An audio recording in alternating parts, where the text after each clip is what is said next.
हम लोगों ने क्षोभ मंडल पढ़ लिया था और समताप मंडल पढ़ने वाले थे। जी नमस्कार, स्वागत है आप सभी का स्टडी आपके यूट्यूब चैनल पर। मैं हूं सुजीत वर्मा। इस वीडियो में हम लोग पढ़ रहे हैं ज्योग्राफी भूगोल, जो क्लास 7 का है। NCERT बुक से लिया गया। यह शॉर्ट नोट्स है, समरी है, जो आपको सीटेट स्टेट आपको और भी एग्जाम्स में काम आएंगे। तो चलिए स्टार्ट करते हैं। यदि इससे पहले का वीडियो आप लोगों ने नहीं देखा है तो देख लीजिएगा, उसका लिंक मैं इस वीडियो के डिस्क्रिप्शन में दे दूंगा। तो चलिए स्टार्ट करते हैं। आज हम लोग पढ़ेंगे समताप मंडल। यह लगभग 50 किलोमीटर की ऊंचाई तक फैला है। समताप मंडल जो है वो 50 किलोमीटर की ऊंचाई तक फैला है। और इससे पहले हम लोगों ने पढ़ा था क्षोभ मंडल के बारे में, है ना। तो आइए थोड़ा रिवीजन कर लेते हैं। क्षोभ मंडल यह परत वायुमंडल की सबसे महत्वपूर्ण परत है। इसकी औसत ऊंचाई 13 किलोमीटर है, ठीक है। कहीं कहीं आपको 16 किलोमीटर में मिलेगा। और मौसम की लगभग सभी घटनाएं क्षोभ मंडल में ही होती है, जैसे वर्षा, कोहरा एवं ओलावर्षण इस परत के अंदर होती है। भूमध्य रेखा पर क्षोभ मंडल की ऊंचाई 18 किलोमीटर और ध्रुवों पर 8 किलोमीटर होती है। आइए नेक्स्ट चलते हैं। जो आज का क्लास से स्टार्ट है समताप मंडल। यह लगभग 50 किलोमीटर की ऊंचाई तक फैला है। यह परत बादलों एवं मौसम संबंधी घटनाओं से लगभग मुक्त होती है, यानी बादल और मौसम संबंधी घटना समताप मंडल में नहीं होती है। इसके फलस्वरूप यहाँ की परिस्थितियाँ हवाई जहाज उड़ाने के लिए आदर्श होती है, क्योंकि वहाँ पर नाम से ही पता चलता है समताप मंडल। सम का मतलब बराबर और मंडल जो उसमें बराबर रहती है, ठीक है। तो इसमें हवाई जहाज उड़ाने के लिए आदर्श मंडल यह है। समताप की एक महत्वपूर्ण विशेषता यह है कि इसमें ओजोन गैस की परत होती है। समताप मंडल में ओजोन गैस की परत होती है। यह परत सूर्य से आने वाली हानिकारक गैसों से हमारी रक्षा करती है। नेक्स्ट चलते हैं मध्य मंडल। पहला आपका क्षोभ मंडल, नीचे से चलेंगे तो आपका क्षोभ मंडल, फिर आपका समताप मंडल, फिर आपका तीसरा आएगा मध्य मंडल, ठीक है। तो मध्य मंडल में हम लोग पढ़ेंगे। यह लगभग 80 किलोमीटर की ऊंचाई तक फैली है। अंतरिक्ष से प्रवेश करने वाले उल्कापिंड इस परत में आने पर जल जाते हैं। जैसे कि रात्रि के समय में आप लोगों ने देखा होगा कि रात आसमान में जब देखते हैं तो कुछ चमकता हुआ गिरता हुआ प्रतीत होता है कि हमारे धरती पर कुछ आ रहा है, और अचानक से सेकेंडों में वो गायब हो जाता है। तो उल्कापिंड जो है टूट कर गिरती है। तो जैसे ही हमारे मध्य मंडल में प्रवेश करती है तो वह जलने लगता है। और चौथा है आपका बाह्य मंडल। बाह्य वायुमंडल में बढ़ती ऊंचाई के साथ वायुमंडल में बढ़ती ऊंचाई के साथ तापमान अत्यधिक तीव्रता से बढ़ता है। जैसे जैसे वायुमंडल में हम ऊपर की ओर जाएंगे तो उसका तापमान भी अत्यधिक बढ़ता जाता है। आयन मंडल इस परत का एक भाग है। आयन मंडल भी जो है वो बाह्य मंडल का ही भाग है। बाह्य मंडल में ही आपका आयन मंडल है। यह 80 से 400 किलोमीटर तक फैला है। 80 से 400 किलोमीटर तक आपका आयन मंडल फैला है, वायुमंडल फैला है। वास्तव में पृथ्वी से प्रसारित रेडियो तरंगे इस परत द्वारा पुनः पृथ्वी पर प्रवर्तित कर दी जाती है। यानी रेडियो तरंगे हैं जो वायुमंडल में किस परत से होकर फिर प्रवर्तित यानी फिर वापस धरती की तरफ आती है, तो वह है आपका आयन मंडल। जहाँ पे आयन मंडल रहेगा तो वहाँ पे आप आयन मंडल करेंगे। यदि आयन मंडल नहीं रहेगा तो आपका ऑप्शन बाह्य मंडल में जाएगा। पुनः पृथ्वी पर परिवर्तित कर दी जाती है। चलिए ये हो गया। और पांचवा है आपका बहिर्मंडल। वायुमंडल हुआ, वायुमंडल के बाद आता बहिर्मंडल। वायुमंडल की सबसे ऊपरी परत, यानी नीचे से परत आपका स्टार्ट हुआ है, ठीक है, इस तरह से। तो वायुमंडल की सबसे ऊपरी परत वायु की पतली परत होती है। हल्की गैसें जैसे हीलियम एवं हाइड्रोजन यहीं से अंतरिक्ष में तैरती रहती है। बहिर्मंडल में हीलियम और हाइड्रोजन जो है वो तैरती रहती है। नेक्स्ट है आपका आयतन। सूर्य से आने वाली वह ऊर्जा जिसे पृथ्वी रोक लेती है और आपतन कहलाती है। आपतन यहाँ पे ये आयतन लिखा गया है, ये होगा आपका आपतन। पर छूट गया है, यहाँ पर होगा आपका आपतन, ठीक है। तो आपतन क्या होता है? तो सूर्य से आने वाली वह ऊर्जा जिसे पृथ्वी रोक लेती है आपतन कहलाती है। यानी देखिए, ये आपका मान लीजिए ये आपका सन है, ठीक है, और ये आपका पृथ्वी है। तो सूर्य से कुछ किरणें आई, ठीक है, कुछ किरणें आई, तो जितना इस किरणों में हीट होता है तो फिर यहाँ पे से वापस जाती है आकाश की ओर। तो ठीक है, तो जैसे मान लीजिए यहाँ पे आया तो सारा का सारा फिर वापस नहीं जाता है, कुछ जो हीट होता है वो पृथ्वी सोख लेती है, ठीक है। तो उसी को कह रहा, तो उसी को हम लोग कहते हैं जो ऊर्जा रोकी गई पृथ्वी पर वही आपका आपतन कहलाता है। आशा करता हूँ आप इसे समझ गए होंगे। तो चलिए आगे देखते हैं। तापमान, तापमान को मापने की मानक इकाई डिग्री सेल्सियस है। तापमान को मापने की इकाई कौन सा है?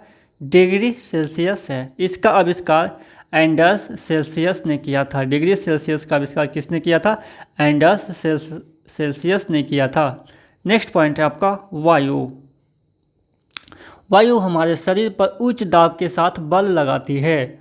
वायु हमारे शरीर पर उच्च दाब के साथ बल लगाती है, किंतु हम इसका अनुभव नहीं करते हैं। वायु भी जो है वो हम पे उच्च दाब के साथ बल लगाती है, लेकिन इसका अनुभव हमें नहीं होता है। यह इसलिए नहीं होता है अनुभव क्योंकि वायु का दाब हमारे ऊपर सभी दिशाओं से लगता है और हमारा शरीर विपरीत बल लगाता है।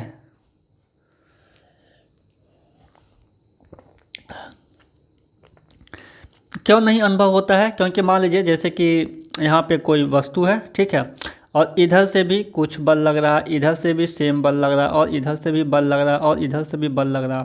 तो ये वस्तु यहीं का यहीं रहेगा, ठीक है। लेकिन यदि एक वस्तु दूसरा लेते हैं और सिर्फ इधर से बल लगाया जा रहा है, ठीक है, तो ये वस्तु किधर? इधर की ओर जाएगा, ठीक है। इसी वस्तु को लेते हैं, इधर से बल लगाया जा रहा है तो वस्तु इधर की ओर भागेगा। लेकिन जब चारों तरफ से बल लगाया जाएगा तो वस्तु वहीं का वहीं रहेगा। ठीक उसी तरह हमारे शरीर पर भी चारों तरफ से वायु का बल लगता है तो हमें अनुभव नहीं होता है, और हमारा शरीर जो है वो विपरीत दिशा में फिर उसे बल लगाता है तो इक्वल हो जाता है। नेक्स्ट है आपका वायु दाब। पृथ्वी की सतह पर वायु के भार द्वारा लगाया गया दाब वायु दाब कहलाता है। यानी पृथ्वी की सतह पर वायु के भार द्वारा लगाया गया दाब वायु दाब कहलाता है। यानी पृथ्वी पर जो वायु के द्वारा जो दाब लगाया जाता है उसे हम क्या बोलते हैं? वायु दाब। वायुमंडल में ऊपर की ओर जाने पर दाब तेजी से गिरने लगता है। जैसे ही धरती से हम वायुमंडल ऊपर की ओर जाएंगे तो क्या होगा? दाब तेजी से गिरने लगता है। समुद्र स्तर पर वायु दाब सर्वाधिक होता है, ठीक है। वायु दाब सर्वाधिक कहाँ होता है? तो समुद्र स्तर पर। आप इसे ध्यान में रखिएगा, समुद्र स्तर पर वायु दाब सबसे सर्वाधिक होता है। अधिक तापमान वाले क्षेत्रों में वायु गर्म होकर ऊपर उठती है। अधिक क्षेत्रों में, अधिक तापमान वाले जहाँ पर क्षेत्र, जिस क्षेत्र में तापमान अधिक है, गर्म है, तो वहाँ पर जो वायु है गर्म हो जाती है, ठीक है। वायु गर्म होकर वह वायु क्या हो जाती है? हल्का हो जाती है, तो वह ऊपर उठती है। यह निम्न दाब क्षेत्र बनाता है। निम्न दाब वायु बादल युक्त आकाश एवं नम मौसम के साथ जुड़ा होता है। कम तापमान वाले क्षेत्रों की वायु ठंडी होती है। जहाँ पे तापमान कम रहता है वहाँ पे वायु क्या होती है? और ठंडी होती है। इसके फलस्वरूप यह भारी होती है। भारी वायु निम्नजित होकर उच्च दाब क्षेत्र बनाती है। वायु भार जो है वो क्या हो जाती है? निम्नजित हो जाती है और उच्च दाब क्षेत्र बनाती है। उच्च दाब के कारण स्पष्ट एवं स्वच्छ आकाश होता है। जैसे वायु दाब क्या हो गया? उच्च हो गया, तो वहाँ पे क्या होगा? आकाश स्पष्ट और स्वच्छ आकाश होता है। जैसे कि राजस्थान में देख लीजिए, राजस्थान में गर्मी ज़्यादा होती है तो वहाँ पर क्या होता है? सेम यही चीज़ होता है। आप राजस्थान में जब आसमान में देखेंगे तो आपको आसमान बिल्कुल ही स्वच्छ और स्पष्ट दिखाई देगा। क्यों? इसी कारण से, क्योंकि वहाँ पे क्या होता है?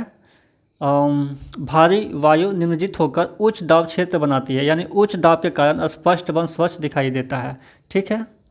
नेक्स्ट है आपका पवन, जिसे हम लोग हवा भी बोलते हैं।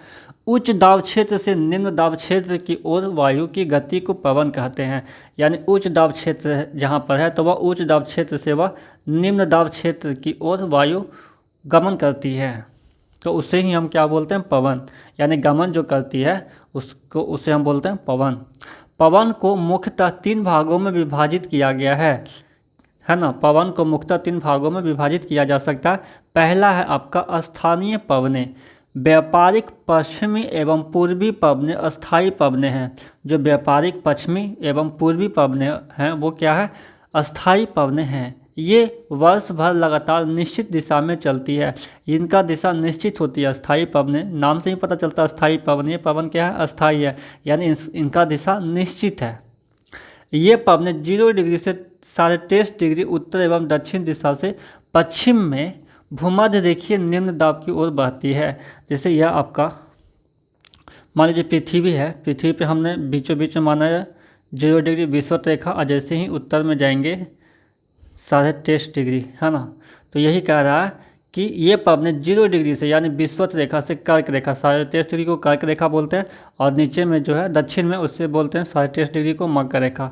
तो वही कह रहा है कि ये पवनें 0 डिग्री यानी विषुवत रेखा से 23.5 डिग्री उत्तर एवं दक्षिण, यानी ये वाला जो आपका पार्ट है, ये वाला जो पार्ट है आपका यहाँ से यहाँ तक का, तो भूमध्य रेखीय निम्न दाब की ओर चलती है।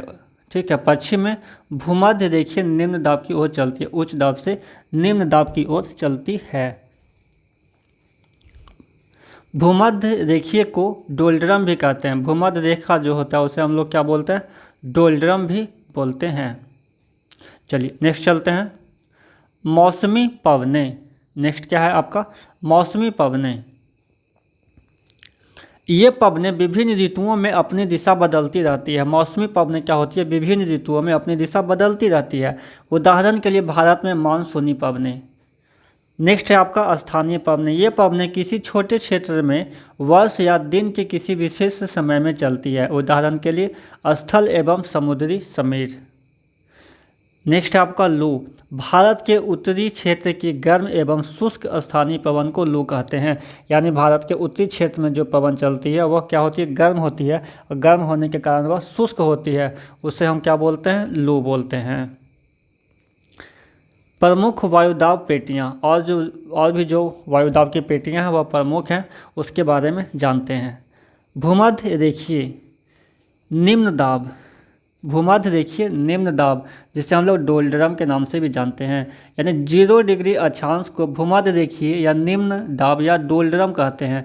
0 डिग्री अक्षांश को हम लोग डोल्ड्रम कहते हैं। दूसरा आपका उत्तर पूर्वी व्यापारिक पवनें। 0 डिग्री अक्षांश से 23.5 डिग्री उत्तर अक्षांश तक वाले क्षेत्र को उत्तर पूर्वी व्यापारिक पवनें कहते हैं। अभी हमने बताया था ना 23.5 डिग्री, ये 0 डिग्री, तो इसे हम बोलते हैं क्या, इसे हम बोलते हैं आपको व्यापारिक पवनें। और दक्षिण पूर्वी व्यापारिक पवनें, और 0 डिग्री अक्षांश से 23.5 डिग्री दक्षिण अक्षांश तक वाले क्षेत्र को दक्षिण पूर्वी व्यापारिक पवनें कहते हैं। यानी ये वाला जो आपका है इसे हम 23.5 डिग्री, इसे हम बोलते हैं दक्षिण पूर्वी व्यापारिक पवनें।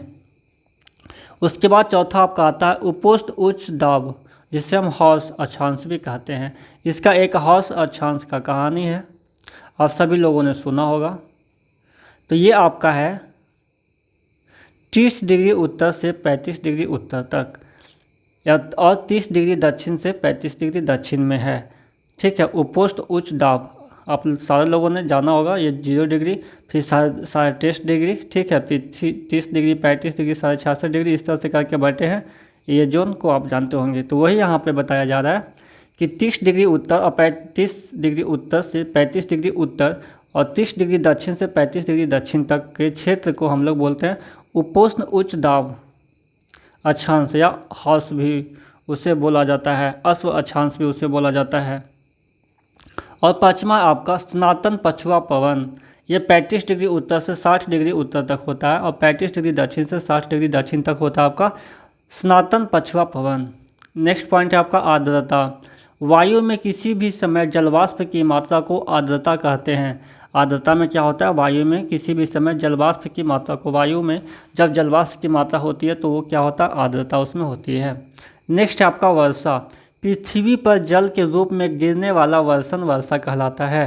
यानी पृथ्वी पर जल के रूप में जो गिरता है वर्षण, उसे हम वर्षा कहते हैं। वर्षा 3 प्रकार के होते हैं। वर्षा कितने प्रकार के होते हैं? तो 3 प्रकार के होते हैं। कौन कौन से? तो पहला आपका हो गया संवहनी वर्षा, दूसरा हो गया आपका पर्वतीय वर्षा, और तीसरा है चक्रवाती वर्षा। तो वर्षण के दूसरे रूप हिम, सहिम, वृष्टि तथा ओला है। वर्षा में पानी की बूंदें बरसती है, इसका दूसरा रूप है जिसका नाम है हिम, सहिम, वृष्टि और ओला। नेक्स्ट है आपका थलशाला, यानी यह छोटे घर के पौधे रखने का कृत्रिम आहत होता है आपका। फिर उसके बाद है जल चक्र। सूर्य के ताप के कारण जल वाष्पित हो जाता है। ठंडा होने पर जल वाष्प संघनित होकर बादलों का रूप ले लेता है। यहाँ से यह वर्षा हिम अथवा सहिम वृष्टि के रूप में धरती या समुद्र पर नीचे गिरता है। जिस प्रक्रम में जल लगातार अपने स्वरूप को बदलता रहता है और महासागरों, वायुमंडल एवं धरती के बीच चक्कर लगाता रहता है, उसको जल चक्र कहते हैं। जल चक्र आप लोगों ने समझ लिया होगा, तो आइए इसे एक बार फिर से देख लेते हैं। नेक्स्ट है आपका क्या? जल चक्र। यानी सूर्य के ताप के कारण जल वाष्पित हो जाता है। यानी समुद्र में जो जल है वो सूर्य के ताप, सूर्य में अधिक ताप होती है तो उसके कारण क्या होता है? जैसे यह मान लीजिए आपका सी है, यह आपका सी है, इसमें आपका पानी भरा हुआ है, तो सूर्य का ताप यहाँ पे समुद्र पे पड़ता है तो इसका पानी क्या होता है? गर्म हो जाता है, और पानी गर्म होकर के क्या होता है? भाप से बनकर ये आसमान में उड़ने लगता है। तो सूर्य के ताप के कारण जल वाष्पित हो जाता है और ठंडा होने पर आसमान में चला गया वाष्प बनकर, तो वहाँ पे ठंडा होने पर जल वाष्प संघनित हो जाता है। ठीक है, ये जल वाष्प जो है वो आपस में मिल कर संघनित हो जाता है। संघनित होकर बादलों का रूप ले लेता है। यहाँ से यह वर्षा हिम अथवा सहिम वृष्टि के रूप में धरती या समुद्र पर नीचे गिरता है। समुद्र से पानी आसमान में गया, आसमान से फिर धरती पर आया। देखा ना कैसे धरती पर आया? तो जिस प्रक्रम में जल लगातार अपने स्वरूप को बदलते रहता है, धरती पर हिम के रूप में, वृष्टि के रूप में, वर्षा के रूप में आता है, और महासागरों, वायुमंडल एवं धरती के बीच चक्कर लगाते रहता है, उसको जल चक्र कहते हैं। आशा करता हूँ आप लोग जल चक्र समझ गए होंगे। नेक्स्ट है आपका अलवण जल के मुख्य स्रोत, यानी नदी, ताल, सोते एवं हिमनद जो हैं वो अलवण जल के मुख्य स्रोत हैं। अलवण जल यानी मीठे जल, जिसे हम लोग पी सकते हैं और अपने डेली जीवन के रूटीन में उसको यूज कर सकते हैं। लवणीय जल के मुख्य स्रोत, यानी लवणीय जल के मुख्य स्रोत कौन कौन है? तो महासागर एवं समुद्रों का जल लवणीय होता है। इसमें अधिकांश नमक सोडियम क्लोराइड होता है, Na, सोडियम क्लोराइड, या खाने में उपयोग किया जाने वाला नमक होता है।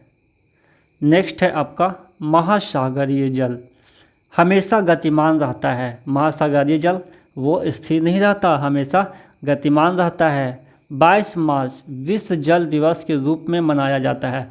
विश्व जल दिवस कब मनाया जाता है? तो आपका 22 मार्च को विश्व जल दिवस मनाया जाता है।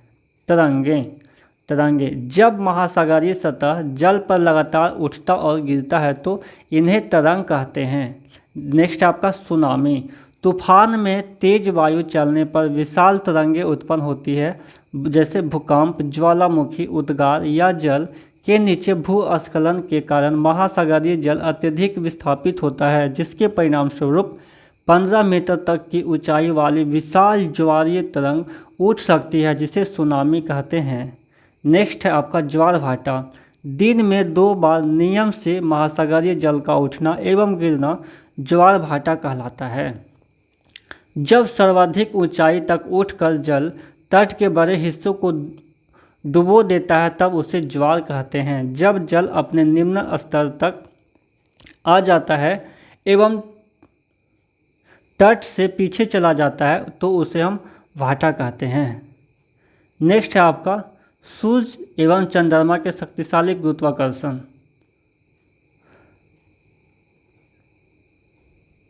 सूर्य एवं यहाँ पे है सूर्य एवं चंद्रमा के शक्तिशाली गुरुत्वाकर्षण बल के कारण पृथ्वी की सतह पर ज्वार भाटा आते हैं। नेक्स्ट है आपका पूर्णिमा एवं अमावस्या के दिनों में सूर्य, चंद्रमा एवं पृथ्वी तीनों एक सीध में होते हैं। यानी पूर्णिमा एवं अमावस्या के दिनों में सूर्य, चंद्रमा एवं पृथ्वी तीनों एक सीध में होते हैं। जैसे यहाँ पे सूर्य है, ठीक कहते हैं, यहाँ पे मान लीजिए चंद्रमा है, यहाँ पर अर्थ है, तो ये तीनों एक ही सीध में होते हैं आप पूर्णिमा एवं अमावस्या को। और इस समय सबसे ऊंचे ज्वार उठते हैं। सबसे ऊंचे ज्वार कब उठते हैं, ये प्रश्न हमेशा बनता है। यानी जब सूर्य, चंद्रमा और पृथ्वी तीनों एक सीध में होंगे तब सबसे ऊंच ज्वार उठते हैं। इस ज्वार को बृहत ज्वार कहते हैं। नेक्स्ट है आपका महासागरीय धाराएं गर्म या ठंडी हो सकती है। जल जो है महासागर का वो या तो गर्म होगी या ठंडा होगी, यही दो रीजन हो सकता है। सामान्यतः गर्म महासागरीय धाराएं भूमध्य रेखा के निकट उत्पन्न होती है। यानी गर्म महासागरीय धाराएं वो भूमध्य रेखा के निकट ही होगी एवं ध्रुवों की ओर प्रवाहित होती है। और किधर प्रवाहित होती है, तो वो ध्रुवों की ओर प्रवाहित होती है। देखिए इंपॉर्टेंट पॉइंट है, महासागरीय धाराएं गर्म या ठंडी हो सकती है। सामान्यतः गर्म महासागरीय धाराएं भूमध्य रेखा के निकट उत्पन्न होती है एवं ध्रुवों की ओर प्रवाहित होती है। ठंडी धाराएं ध्रुवों या उच्च अक्षांशों से उष्णकटिबंधीय या निम्न अक्षांशों की ओर प्रवाहित होती है। नेक्स्ट है आपका लैब्राडोर महासागरीय धाराएं शीत जल धाराएं होती है। लैब्राडोर महासागरीय जलधारा है वो कैसा है, ठंडा। शीत का मतलब ठंडा जलधारा है ना, गर्म नहीं है। जबकि गल्फ स्ट्रीम गर्म जलधाराएं होती है। लैब्राडोर महासागरीय धाराएं आपका ठंडा है और गल्फ स्ट्रीम आपका गर्म जलधारा है। जिस स्थान पर गर्म एवं शीत जलधाराएं मिलती है वह स्थान विश्व भर में सर्वोत्तम मत्स्य क्षेत्र माना जाता है। यानी जहाँ पे गर्म जलधारा और ठंडी जलधारा मिलती है वहाँ पर सर्वोत्तम मत्स्य क्षेत्र माना जाता है। जापान के आसपास एवं उत्तर अमेरिका के पूर्वी तट इसके कुछ उदाहरण हैं। वहाँ पे अत्यधिक सर्वोत्तम मात्रा में पाए जाते हैं मत्स्य, क्योंकि वहाँ पे उनके खाने के लिए मिल जाता है। वहाँ पे गर्म और ठंडी धाराएं उत्पन्न होने से वहाँ पे मछलियों को खाने का चारा वहाँ पर मिल जाता है। देखिए गर्म जलधारा कौन कौन है और ठंडी जलधारा कौन कौन है, इसका नाम देख लेते हैं। तो गर्म जलधारा में मैं पढ़ रहा हूँ, तो खाड़ी के उत्तर स्ट्रीम जो भी हैं वो गर्म है। उत्तरी अटलांटिक धारा वो गर्म है। अलास्का की धारा गर्म है। क्यूरेशिया यानी जापान की धारा गर्म है। उत्तरी प्रशांत महासागर की धारा गर्म है। पूर्व ऑस्ट्रेलियाई धारा गर्म है, ये आपको दक्षिण प्रशांत महासागर में मिलेगा। और अगुलहास धारा ये भी गर्म है। और ठंडी धारा के बारे में जान लेते हैं। तो ठंडी जलधारा कौन कौन है इसे देख लेते हैं। कैनरी धारा ये आपका ठंडा है। और हम्बोल्ट पेरू का जो धारा है इसे हम लोग ठंडी जलधारा है। पश्चिम पवन धारा ये भी ठंडी है। ओयासियो ये आपकी ठंडी जलधारा है। ऑस्ट्रेलियाई धारा पश्चिम हिंद महासागर में है, ये आपका ठंडी जलधारा है। कैलिफोर्निया की धारा ये आपका ठंडी जलधारा है। नेक्स्ट है आपका ये 5 चैप्टर तक यहाँ तक था। ये वीडियो फिर काफ़ी लंबा हो जाएगा तो हम लोग इसको यहीं पे रुकते हैं, फिर नेक्स्ट वीडियो में मिलेंगे। जो नेक्स्ट चैप्टर है हमारा प्राकृतिक वनस्पति एवं वन्य जीव। आशा करता हूँ आपको आज का क्लास अच्छा लगा होगा। यदि आज का क्लास आपको पसंद आया हो तो आप अपने दोस्तों के साथ लाइक और शेयर कर सकते हैं। और यदि आप मेरे चैनल पर नए हैं, अभी तक चैनल को सब्सक्राइब नहीं किया है, तो अच्छा लगे तो आप चैनल को भी सब्सक्राइब कर सकते हैं। तो आप सभी का धन्यवाद। फिर मिलते हैं नेक्स्ट वीडियो में।